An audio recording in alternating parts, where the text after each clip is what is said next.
interviews or show up at a press conference?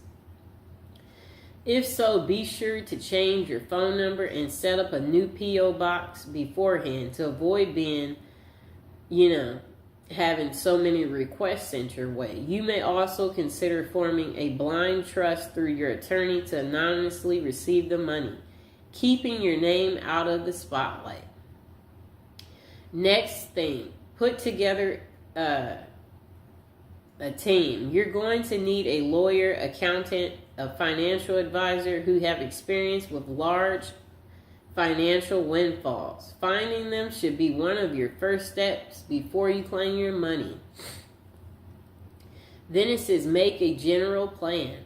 Before you start forming specific financial plans with your advisor, step back and think big picture about what you want from this money. Write down your personal, financial, lifestyle, family, and charity goals and return to that plan later to help keep things on the right track for long run. Next thing is lump sum or annuities. One of the first decisions you and your team will have to make is whether to take your winnings in one lump sum, usually around 60% of the total value, or have it paid out to you annually over a period of time.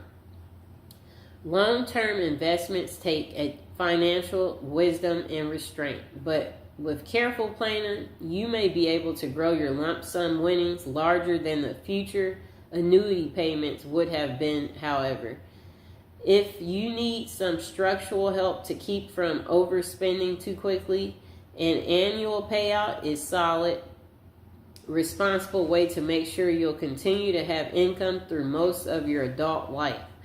Then they said plan for beyond.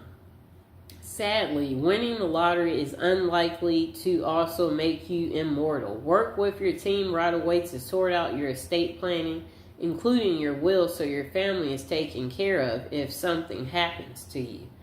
Then they said once you have your money, bank it. Don't show up at the cashier counter with a check for millions. Talk to the bank's upper management or private banking department ahead of time to discuss the best options for holding large amounts of money. Remember, the government only insures individual bank accounts up to $2,500. Up to $250,000. So think about spreading your wealth around multiple accounts and banks. Wow.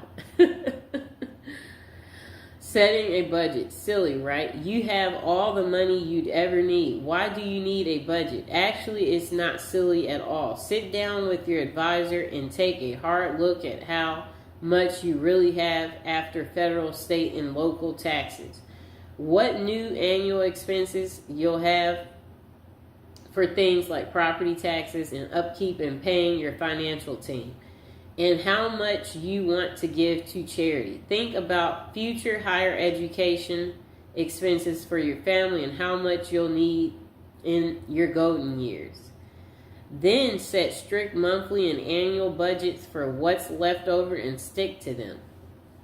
Form a charity and giving plan. As soon as people find out you've hit it big, you're going to have to deal with a lot of financial requests from charities, family, friends. Talk to your team about gifting, taxation structures, and how much you can give each year while still maintaining the lifestyle you desire. You may also consider forming an official charity foundation.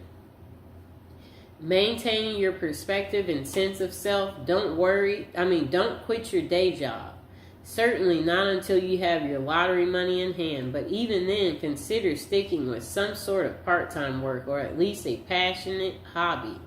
Depending on how important work is to your sense of self, you may want to try a new career or go back to school to study something you've always been interested in. Next thing you want to do is keep a healthy mind and body. We all know money can't buy